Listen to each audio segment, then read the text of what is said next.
Hello, and welcome to the Columbus Metropolitan Club. I'm Steve Marks, member of CMC's Board of Trustees and president of Hannah News Service here in Columbus. When I say it's great to see you today, it truly is great to see people in this room again. Over the past several weeks, racism and systemic bias is being acknowledged as never before. In our longstanding tradition, CMC is developing forums that provide community space to explore these issues in a continuing series, Racism, Where Do We Go From Here? We are live streamed thanks to our live stream partners, WOSU Public Media, the Dispatch Media Group, WBNS TV, and PNC. We'd also like to thank those of you who have purchased a virtual seat for today's forum. We are very grateful for this support and are able to continue live streaming services in large part because of you. Thank you. Today's forum, How Media Perpetuates Bias, is brought to us with support from the Saunders Company. Won't you please help me thank them?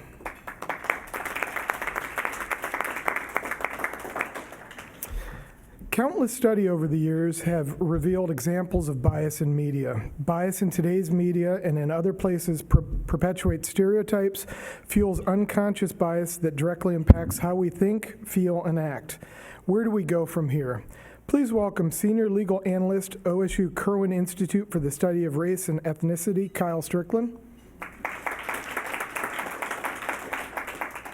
Director of Community Affairs for WBNS 10 TV, Angela Pace. And our host, retired co-anchor, WBNS 10 TV, Jerry Revish. Jerry, the stage is yours. Thank you very much. Appreciate it. And thanks for all who've come today, and to our two guests, we appreciate you. We're talking about bias in the media. Wanted to drill down as we look at this topic about racial bias in the media. It's stubborn, it's pernicious, it's a problem across all media, television, radio, newspapers, social media. Sometimes the bias is blatant, other times very subtle, but always damaging. It gets played out in decision-making often, how stories are told, who tells the story, and what stories get told. The media remains a predominantly white-dominated business.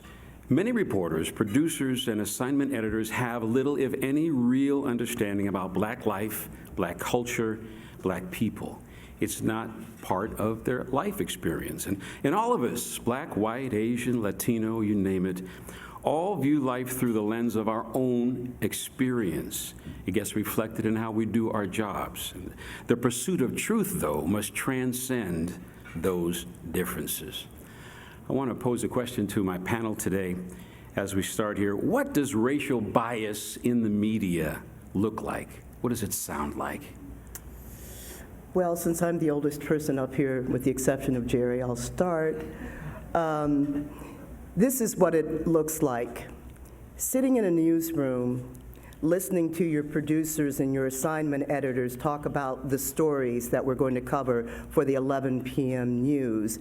Having your assignment editor yell out, hey, we got another shooting on the Near East Side. And the producer say, another shooting on the Near East Side? Okay, we'll put it in the second block. We won't even send a reporter, let's just send a photographer to spray the scene. And then you sit there and say, no, what do you mean another shooting? A life was lost. It's not just another shooting. And they, okay, there she goes again. And then they go on about their business. About a month later, there's a fatal shooting in Dublin. You would have thought that the world had ended. The whole newsroom was up in arms because, oh my God, somebody in Dublin had been shot and killed. Well, we're going to tag team it. Oh, it's definitely a lead. We got to make sure we do something new for the 11. And I said, so is that person in Dublin deader than the young man who was shot on the Near East Side last month? And again, they look at me like, oh, there she goes again. That's what racial bias in a newsroom is like. And Kyle, when you think about a racial bias in media, what comes to mind for you? Of course. So what comes to mind is immediately Black Lives Matter. And being able to say that Black Lives Matter is truth, is speaking truth to power, and knowing that in the media that we see, you see depictions of Blackness as criminality. You see depictions of those in poverty as less deserving as others. You see all sorts of depictions that tell the story of America and where we are. Just like Angela just said, you just really just bat another eye if it's, well, that's a shooting on the Near East Side, that's expected. It's sick. It shows a lack of valuing for black life. And so it's important for us to recognize that media perpetuates these biases over and over and over again. And honestly, it normalizes it. It normalizes that here in a society where we can see this type of violence in any particular community is seen as, well, that's just another shooting, let's move on to some other story. When we need to talk about how black life is valued, and it's represented not just in crime, but also in success. It's represented in so much there that is not seen in our media, and so as a result, you see stereotypes that are perpetuated over and over and over again. There is racism within all of our media departments. It is a thing, it is real, and we have to address that because it is part of a larger problem in our society that we have yet to fully address. And one of the things that I always tried to do when I was reporting and anchoring was to help to fight the stigma, the bias, the impressions that Kyle was just talking about. Whenever I was sent out to do a story, I always tried to find a black expert. I wanted a black person on TV to be someone other than a basketball player, a rapper, or somebody in handcuffs. So I remember I had to do a banking story. I don't do numbers very well at all, and I had to do a banking story on mortgages or something stupid like that. And I remember thinking, there's got to be a black banker somewhere. And my good friend Jerry Hammond turned me on to Warren Tyler, who was a vice president at State Savings at the time. And Warren Tyler became my go-to banking guy. And then I had to do something on psychological impact of blah, blah, blah one day. And I thought, there's got to be a black psychologist. And I met a guy named Lewis Dodd, who then was able to be my black expert. Those are the kinds of things that when you're a reporter, when you're an anchor, you try to do to combat the stereotype. Okay, so there goes homeboy off in handcuffs. Look at this man up here who is going to tell me how a compound fracture mortgage works. So those are the kinds of battles that we have to fight every single day. All the more reason why diversity is such a vital part of all business experience, and particularly in our business as well, because you got to have diverse voices around the table, and we'll talk about that a little bit more in a moment. But picking up on what you were talking about, perceptions about black people. I remember when The Cosby Show first started on TV. It was a big hit for like 5 years in a row. It was like the #1 show. The Huxtables, an obstetrician married to, excuse me, a lawyer. And many years ago, a former colleague of mine, having watched that show, turned to me one day and said, "Do black people really live like that?" And it caught me by surprise for a moment, but then if the only perception you have of black people is the crime blotter perception, then seeing two successful professionals like that on TV raising a great family to you might feel very foreign. Normal, stable black family life doesn't get presented as much as white family life does. And when's the last time you saw a Beggar's Night story shot in a black neighborhood? We never go into those neighborhoods to do a Halloween story. Too often it's not even a consideration. Let's move on now. Can you explain why it is that whenever a black person, this was a question someone sent in, whenever a black person is a suspect in a crime, they're identified as a black man was seen fleeing the scene. But when a white person is the suspect, they don't mention race at all. It stereotypes and criminalizes an entire race. You think this writer was on to something there? I remember when I was watching the news as a little girl, my grandmother always made us watch the news, and I remember that it was like somebody like Chet Long or Bill Pepper, one of the old guys from the good old days, who was describing a suspect, and they said, this was before we were black, we were colored back then, and he said the suspect is a colored man with maroon eyes. And I thought, maroon eyes? What in the hell is maroon? Whose eyes are maroon? Isn't that purple? That was the standard descriptor used to describe black people. They were colored and had maroon eyes. And God forbid they had gray eyes, but maroon eyes. And that stuck with me for years and years and years and years. And Jerry, I hope you can relate to this. I'm sure you can. When you're sitting on the anchor desk and you're reading a story about a suspect, someone who has held up a gas station or someone who has shot up a graduation party, and I'm sitting there and I'm reading the words, but in my head and in my heart, I'm going, don't be black, don't be black, don't be black, don't be black. Please don't be black. And police say the suspect was a black man, about 5'10", and and then your heart sinks. So Jerry, I've forgotten your question. I've just gotten off on a tangent. Pipe in, Kyle. Yeah, no. So when you see these types of narratives over and over again, black suspect coming in here. Sorry, I gotta get water. Angela got me cracking up. Sorry.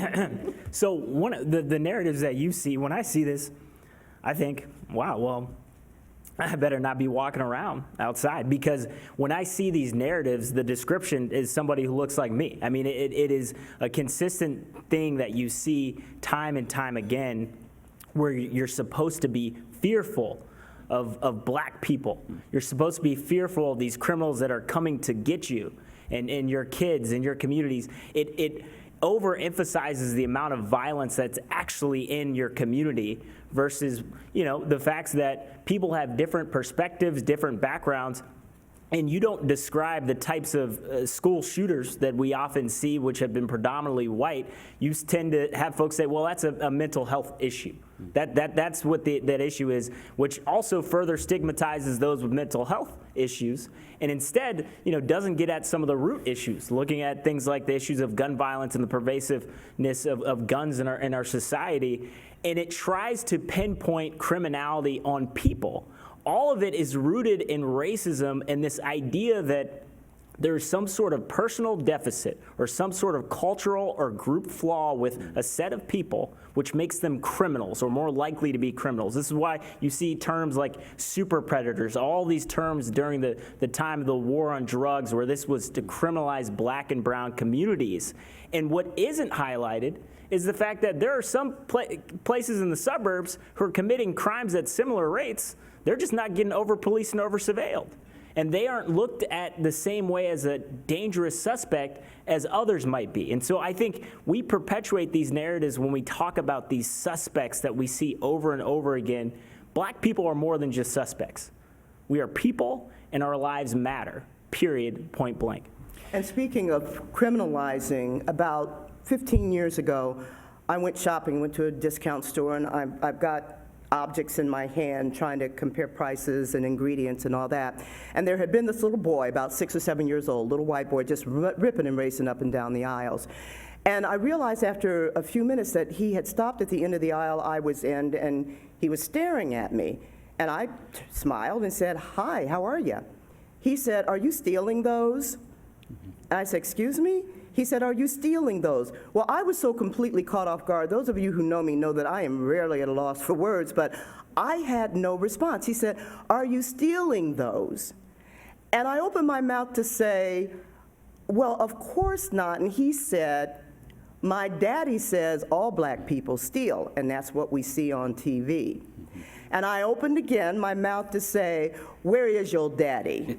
I got something for your daddy." And I said, "No, I said, "Well, no, I have money and I'm going to buy these. Go tell your daddy that." Here's this child, this 6 or 7-year-old child, who through what his daddy said and what he has seen on TV figured that this black person with product from a store in her hands had to be trying to figure out how she was gonna slip it down her bra or put it in her purse and leave without paying for it. So that's criminalizing. Criminalizing, and it's generational. Yeah. I suspect the conversation around the dinner table sometimes leads to that kind of thinking. Back to the thought of identifying people by race in stories.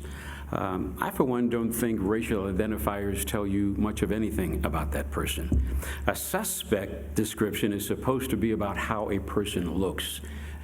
When you say a black teen, 15 years old, T-shirt, jeans, seen running from wherever. Okay, well, how black was he? What color black are we talking about? We come in all shades. So when you say something like that with a blanket statement, you are criminalizing and really slandering a whole population. And part of that has its roots in police work. We hear the scanner traffic. 3 white males running down the street having broken windows. That's what the police have to go on. And if they see 3 white males, without any more description than that, then a lot of 3 white males are going to be suspects. So it's a problem there. What does an Hispanic person look like? How about an Irish American? What do they look like? I mean, if you try to draw an image in your mind, that picture is probably going to be stereotypical. So those are the things that we as news people, looking at copy when it comes across our desk, and sometimes gets right there in the prompter, and we've got to do a quick edit on the fly because it got overlooked because it was thought to be okay. So how important is diversity in the newsroom and then the decision-making process? You got to have voices at the table. You absolutely have to have voices at the table.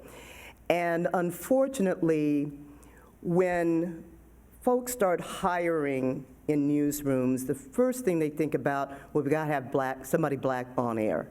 So we got to have an Angela Pace, or we have to have a Jerry Revish, we have to have a Tracy Townsend. And unfortunately, sometimes it stops there. And they don't even think about the fact that, gee, it would be nice to have a black producer, because the producers are the ones with the power. Those are the ones who are deciding which stories go into which shows. Gee, maybe, how about we have a black photographer who can frame a shot in a way that doesn't make it look like all the black people at this picnic are getting ready to go on some kind of a rampage. Gee, how about a black assignment editor who's listening to the scanners and determining which stories he's going to send crews out on? How about a black marketing director? There's a thought. Somebody who actually looks at and thinks about what kind of an image they want this station to portray. It is so important that you have not the bodies at the table, but the voices at the table, and that you listen to those voices.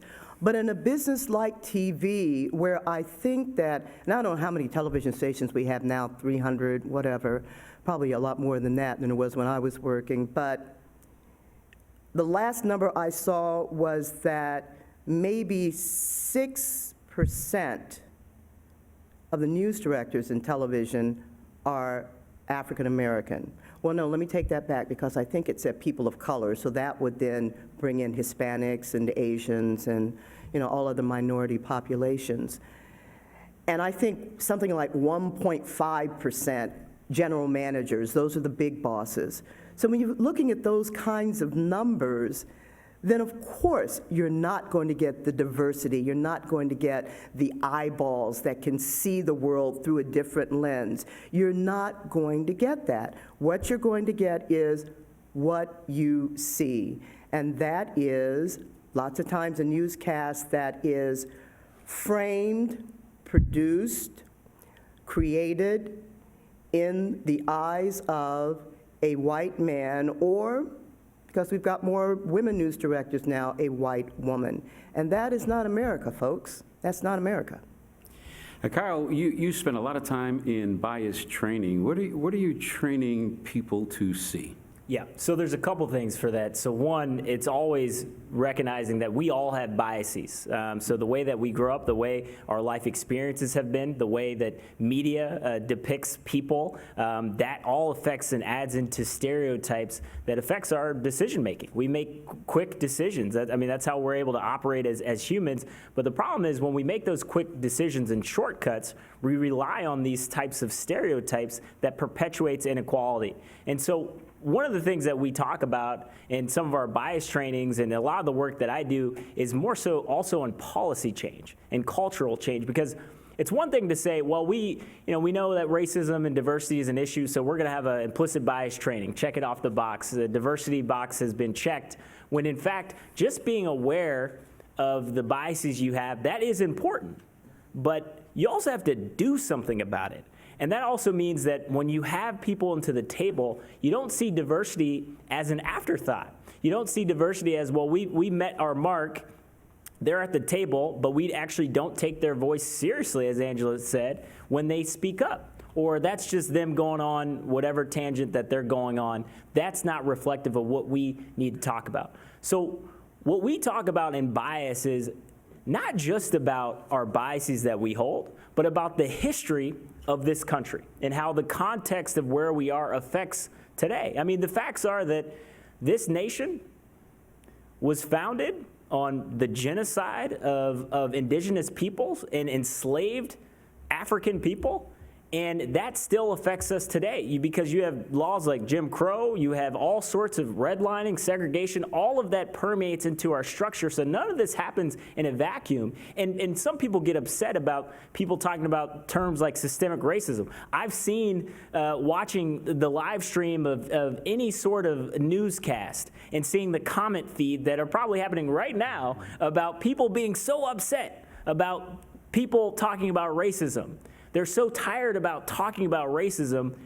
I wish they would put that energy into actually dismantling these systems of inequality and oppression.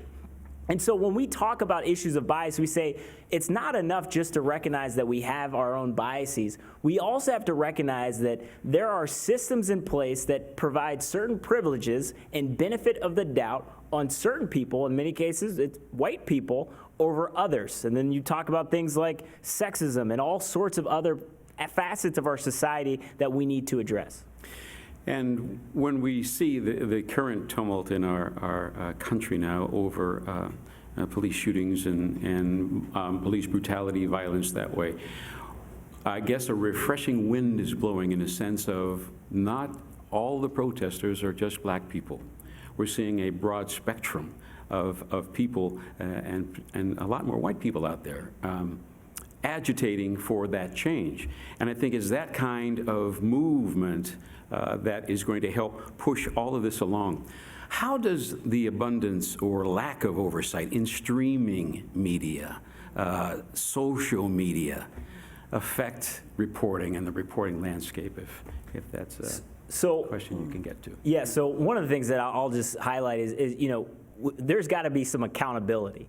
The facts are that we live in a country where free speech is a thing and people can say what they want to say, but there's also got to be consequences for certain actions. If you've got some of these people, let's say on the news feed or social media that are making racist or sexist or problematic comments, that's a conversation you have with their employer about are these the values that we would like to see in our organization, and why is this somehow accepted in our conversation? We normalize this type of behavior, and yet we are also in a society that is over punitive on small petty crimes, right? There are things in which we as a society seek locking people up for any sort of issue, and yet when it comes to what we tolerate from racist, sexist remarks and behavior, that's just kind of like, well, they just kind of are like that. That's how they grew up. That's just their way of life. They didn't mean necessarily anything by it. We need to be more forceful and say, that's not okay. It's not enough just to be not racist. We have to be anti-racist. We have to call out that behavior in our colleagues, our friends, our neighbor, and our families. We've got to call that behavior out because that is unacceptable, and it makes people feel that they can say these types of things. And sadly, this is the type of behavior that we are seeing at the top office of the land. We are seeing these types of conversations, and people don't necessarily want to wade into it because they don't want to be seen as partisan. But we need to have a conversation that this isn't an issue just of partisanship. This is an issue about what we value and what we normalize in our society. The facts are that you cannot just say that a racist remark that somebody said was racially tinged or had some see it as racism when it was clearly a racist remark. Those are things in headlines that we see that we need people to be more bold and forceful on to say that's not okay. It is a problem, and there's a lot of pressure on reporters to make sure that they present the story in a way that's going to be consumed by viewers and without not a whole lot of upset. And Jerry, that's sad to say. One of the things that bothered me when the protests started in downtown Columbus was when that started and we started covering the unrest, we didn't have any black reporters on the street. We had Tracy and Yolanda in the newsroom or anchoring from their homes at that time, but we had no black reporters because we had no black reporters in our shop. We had 2 black female reporters. One of them left in, I think, April, and then the other one, Sierra, left like the day the protest, the day George Floyd was murdered. She got another job, and we had no black reporters covering this story. Why is that important? Hey, it's fine. And we did a great job. Seriously, our reporters did yeoman work out there. They really, really did. And I felt bad for them because they were getting tear gassed, and some of the protesters were throwing things at them because they were white. So they were in it. They were in it, and they did a great job. But they were just covering the protest. What about beyond the protest? What about why people were upset? Our reporters maybe kind of sort of knew why, but their frame of reference was totally different from that of a black person who could really, really understand what George Floyd's murder meant to black people in this country. So that's when, for some reason, I started getting dragged into the editorial meetings because, oh my God, we've got Angela, she's black, let's see what she has to say. So I started suggesting, let's look beyond, let's look at the reason for the protest. Go talk to Al Edmondson, who has a barbershop on Mount Vernon Avenue, is doing everything he can to build up that neighborhood. He can tell you why. Go talk to Pastor Victor Davis. He can tell you why. His church is right there in the hood. He can tell you why. Get some perspective. Get the story behind the story. Not saying that we didn't do a good job covering the protest. That was the news of the day. This goes beyond the news of the day. These are people's lives we're talking about. It's called balance and fairness. And when you're talking about racial things, there's always this mindset by some that you're picking sides. I think a true journalist, you mentioned our journalists out on the street covering the riots, the protests. They did what a true journalist is supposed to do: cover what they see, look for the truth, and present that. So we can't be cowered into not doing those things that are uncomfortable. Because it's important that those voices are heard. A lot of times we'll get stories on, and we may touch on this a little later. Anytime we do a story about the president, if it's not complimentary, we are piling on, we're being biased. There's such a thing as truth, and I think truth doesn't have a color. I think truth doesn't have a station. You have got to come down on the side of the truth. Now, if statistics that are mentioned are not correct, if they're wrong, we are abdicating our responsibility by not making sure that we say that, right? I wanted to talk about a couple other things here. Remember the opioid addiction crisis? It's still with us. But it really didn't get the traction that it should have gotten 50 years ago, perhaps, when it was just in our neighborhood, when heroin was on the Near East Side or some of the other pockets of poverty and disadvantage. That's those people. But when it started creeping into the suburban neighborhoods, and kids, there were 4-star students and athletes were dying from this opioid epidemic, then we started really thinking about that. Well, just give me a reflection on why do you think that happened that way? Yeah, I mean, so clearly it was racialized. And the facts are that the war on drugs was a clear experiment that was done to punish, over-surveil Black and brown communities, and to try to forget and disinvest in communities. And what was seen then is, well, they've got a drug problem. That's a problem. That's a personal behavior, group behavior problem, that they are criminals, and we shouldn't address that. We just need to arrest them, lock them up, and throw the key away. Just absolutely terrorizing families and communities, just completely terrorizing these families and communities. And so when you see the opioid epidemic, you start to see this affecting the suburbs and other people, more white people, and affluent white people, and not just poor Black and brown people. You start to see this conversation of, well, these are actually humans. These are actually people that are dying, that have real experiences that I can relate to because they look like me, or they're part of my family or my neighborhood. When it was happening to other people, those were those other people out there that I couldn't necessarily relate to, because there's something that's not quite the same about them than about my own community, my own neighborhood. And so it is, now I will say, it is critical and important that we are now seeing this as a public health crisis, which it is. This is a public health crisis, but so too was the issue in the 80s and early 90s. And so when we start to see this frame of reference, we start to look at the social determinants. You start to look at the structures and the systems that lead people in these situations in the first place, and instead of criminalizing these issues, you start to provide help and assistance and support. That's what we are willing to do more often than not for white people who look like the majority, and less so for those who don't look like us. And we need to start, and that's why it's so important when we say Black Lives Matter. It's because everything in media in our society has shown that we don't value Black lives the same way we value white lives. And we've got to address that. And so I think that's the shift. It's clear, it was a clearly racialized shift where people realized that it impacted them too, not just people far away in other neighborhoods. Back when we were covering the crack addiction, the folks that were being arrested, being hauled off, were crackheads. And now they're opioid addicts. It's all in the branding.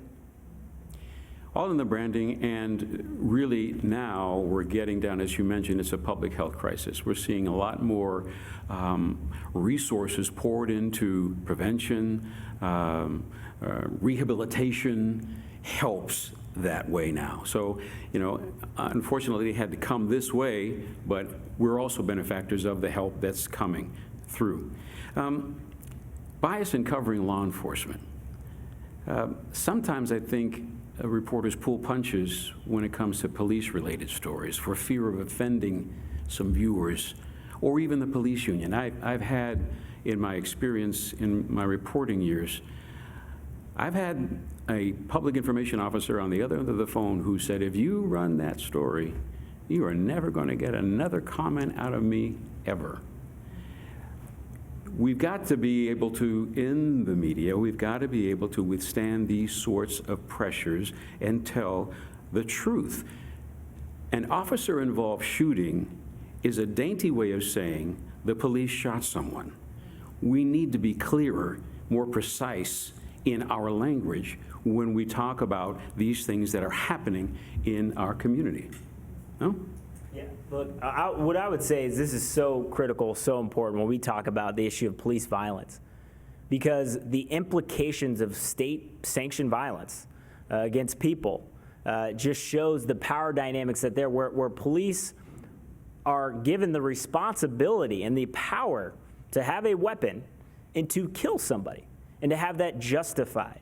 And because our laws are set up in ways which, with qualified immunity and all sorts of things, where those police killings are almost always, quote unquote, justified. And we have to start asking ourselves the questions like, maybe we need to really be serious if we're going to be giving folks this much power. We can't just let them go off and do whatever it is that they want. And that's not a statement that says, oh, well, all people are bad if they're in the police department. That's not that statement. It is saying that there is a culture of this sort of violence and brutality that needs to be rooted out. And because what we see tends to happen is, well, you know, so-and-so deserved it, or maybe they shouldn't have ran away, or maybe they shouldn't have been resisting. Okay. Does that mean they should have been killed for that? And so whenever you look at these, that's why you see the situation like George Floyd, because the police officer had his knee on his neck. And people say, there's no way you can justify something like this. But then you see Rayshard Brooks or others who might have been resistant or run away, and they say, well, they shouldn't have been resisting. And all of this over and over again just shows how diminishing we look at black life, that any sort of criticism of the way that our policing is in this country is somehow an indictment on every person as an individual and what they believe as an individual, rather than a culture of violence that is perpetuated on our communities and that hurts people and devalues people. We need to start addressing this, that we can't be afraid to speak truth to power. We cannot be afraid to speak truth to power. But to Jerry's point, there is so much power. And if you do tell the story the way the story needs to be told, then there are repercussions. And as Jerry said, there are those, or at least were back in my day, those PIOs who would say, no, you're not getting any information because we don't like the way you covered this story. We don't like the fact that we told you not to say this and yet you did. When I was on the street, I would always pray at a crime scene that I could find a black police officer. I would always pray, please let there be somebody, let Herbie be out here, let JoJo be out here, let somebody who looks like me be out here, who maybe will give me the information that I want, especially if it was a crime in a black neighborhood. They're gonna tell me the story. They're gonna give me the real. And if I couldn't find Herbie or JoJo or whoever, then I had to hope that I found a white officer who would give me the straight story. And that should not be what covering a news story is all about. We're going to move now to some questions from the audience here that we may have. Yes, I'm Jane Scott with the Metropolitan Club, and I am going to be asking questions on behalf of people who asked them when they registered. Tracy Ross, as an individual, are there recommended strategies one can undertake besides turning off the TV, discontinuing the publication, or sharing one's frustration on Facebook to alter our local media's narrative? I think one of the things that newsrooms respond to, news directors respond to, is when people get on the phone and call the station. When they hear someone on the other end of that phone complaining about something, they pause. They will listen. That doesn't always mean there's going to be a change, but you've got to agitate. You've got to let people, you can't let silence be the response. If you see or hear something that you don't like or doesn't tell the story the way it should be told, call the station. We live on phone calls, so don't be afraid to call. Even better, write a letter. The FCC, we have letters. As Community Affairs Director, the FCC, and I have to make sure that we send FCC reports in, making sure we're covering all the stories that matter to people. And we also then turn into, or at least we used to, turn into the FCC viewer letters. So I tell everybody, if you have a complaint, send an email, phone call, or write a letter, because that will, as Jerry said, that will get attention. Hi, I'm Carol Looper, and I was a reporter with both of these wonderful people for a long, long time. My question is, how important is it that the Columbus Dispatch is now capitalizing the B when they use the word black? Thanks to the New York Times. I think New York Times did it first, yeah. You know, it's interesting with the Dispatch. Back in May, about the middle of May, there were a lot of black folks who were up in arms because of something on the op-ed piece in the Columbus Dispatch. And it had something to do with Mayor Genther saying that we were going to encourage more minority vendors to bid on jobs. And the Dispatch ran an editorial saying, yeah, well, let's make sure that these minority vendors know that they're really good, that they can do the job. And folks were up in arms, as they should have been. And I hope that there were some white people who were also offended by that, because the implication was that if we open up this bidding or encourage more minority vendors, well, their work is really going to have to be scrutinized, because of course it can't be on the same level as a majority vendor. To their credit, to Alan Miller's credit, he did respond. He responded to all the letters, all the phone calls, all the emails, and that shows accountability, which really did impress me. So I'm very, very impressed that the Columbus Dispatch is now woke and that they are going to be capitalizing the B in black. And that's so critical. I mean, I do a lot of research and writing, and we see all sorts of publications where this has been an issue, and more scholars have been talking about the importance of capitalizing black and why that's important, especially when you talk about all of the sorts of marginalizations of identity and groups and cultures, and to be able to capitalize black and why that helps to address how we view people and their context in our history. And so I think it is critical, important. Language is really important. How we talk about things is critical. So that's a step in the right direction. Obviously, a lot more needs to be done, but it is a step in the right direction. Another question? I have two questions that are similar, so I'm going to ask them together. I think the answers might be similar. Trip Lazarus asks, how can the media lead the way in re-education of our citizens?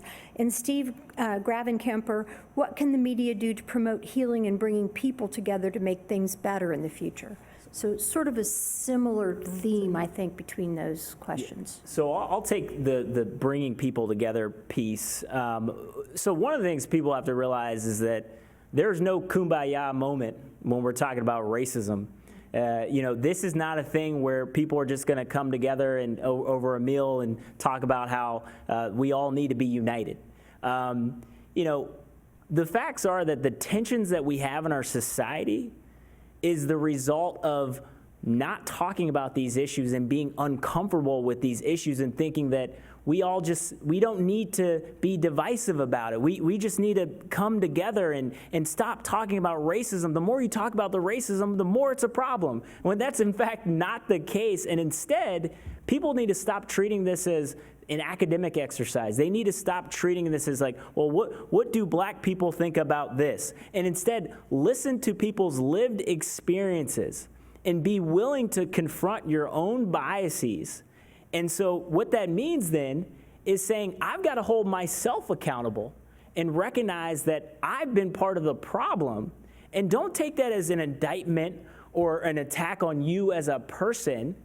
You can do something about that moving forward, and the media has a role to play in ensuring that the stories we uplift are black voices, black perspectives, black experiences, and that doesn't diminish white people. That's just uplifting the black voice and perspective that has been marginalized for too long. And so when the Dispatch will also run a piece that's, has a headline that says, quote, heritage, not hate, and talks about how some people in rural Ohio see the Confederate flag as a part of their heritage and not racism, when the facts do not point to that, and that this notion here that we can just say these types of things and quote just anybody and say that that's normalized, that's not okay. So the media has a role to play in leveling the platform of what is okay and just what isn't okay. And that has to happen inside the media newsrooms and offices. one of the things that our station manager asked me to do when the protests weren't going to be just an overnight thing, that they were going to go on and on and on, he asked me to get together some community leaders so that we could do a Zoom meeting and have these community leaders talk to our newsroom managers to hopefully give them some perspective on exactly what was going on, to talk about why Black lives do matter and why it's important that we start these conversations. And that was the beginning of a conversation. I brought together 5 folks who, not your usual suspects, but folks who are boots on the ground, who are really in the trenches working to make sure that Black lives matter.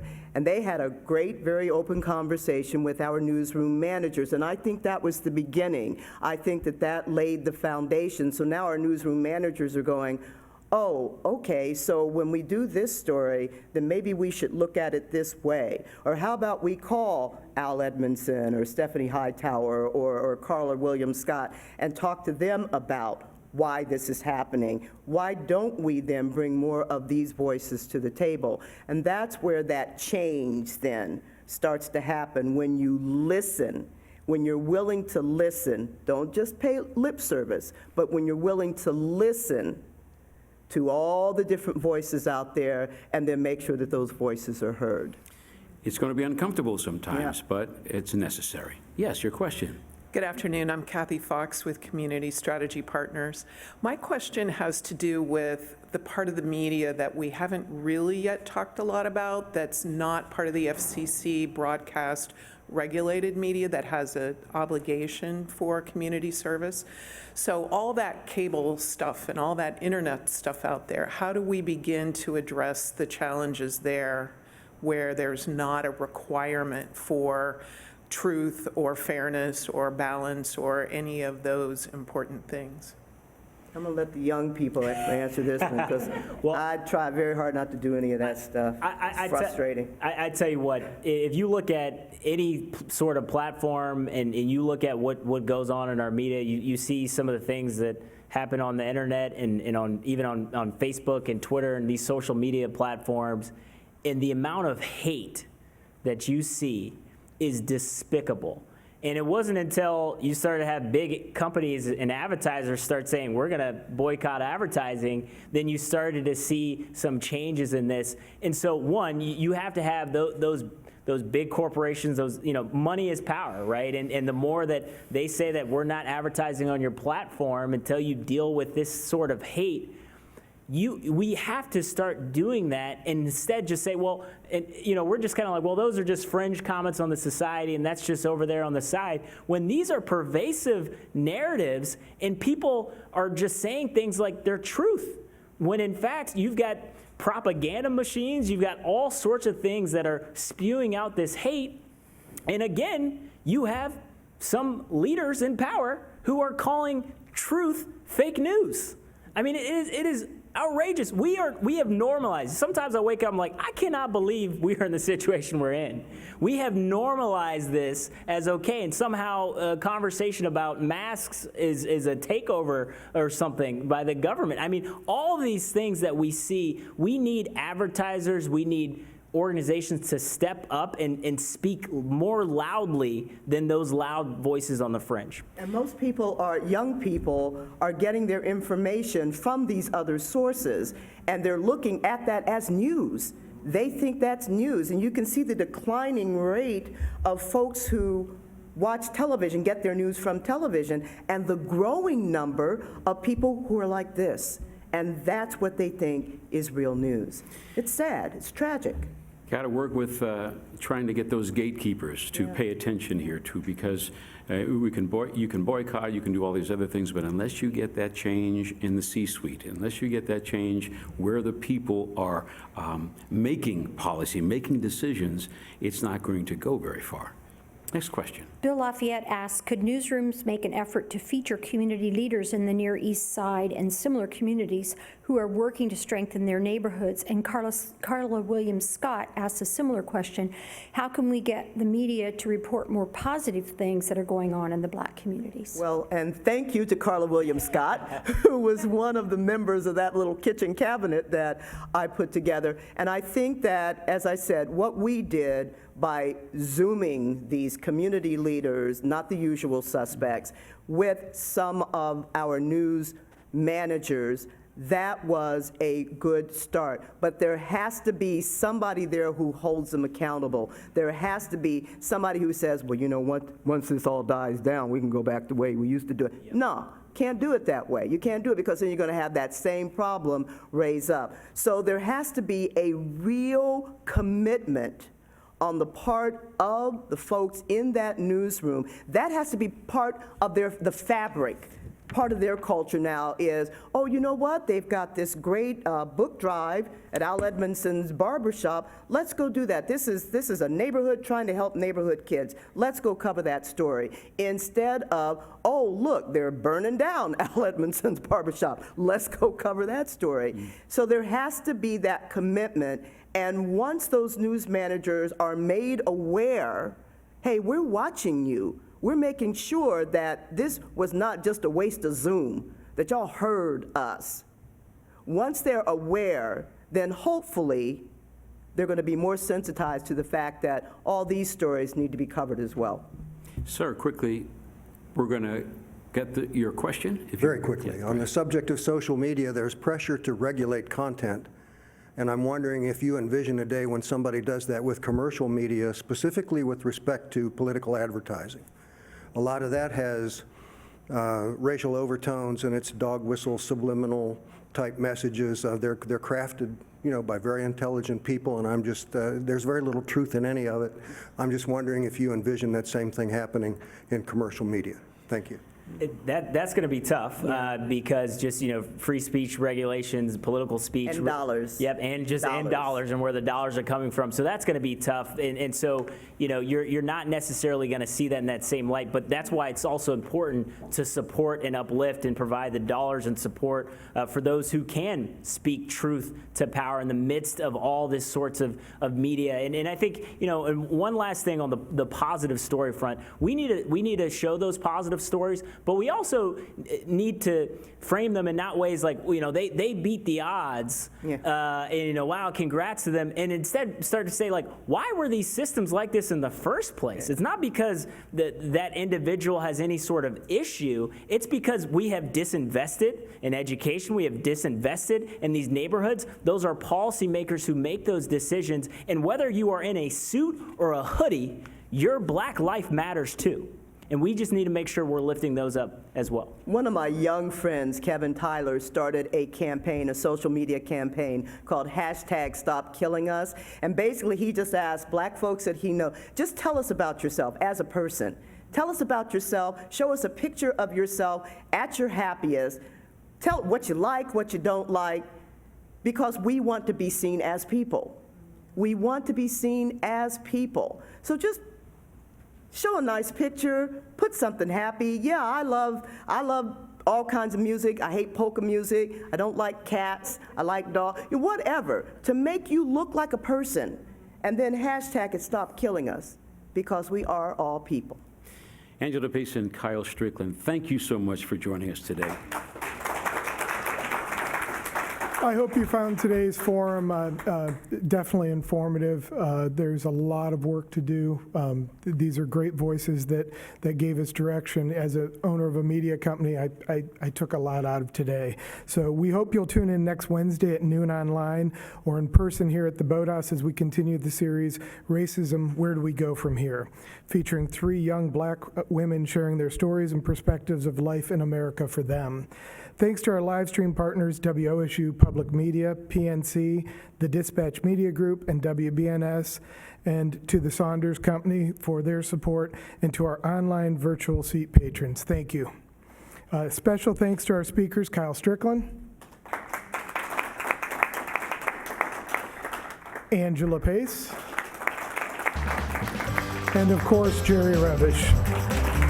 We hope to see you again soon. Until then, be safe.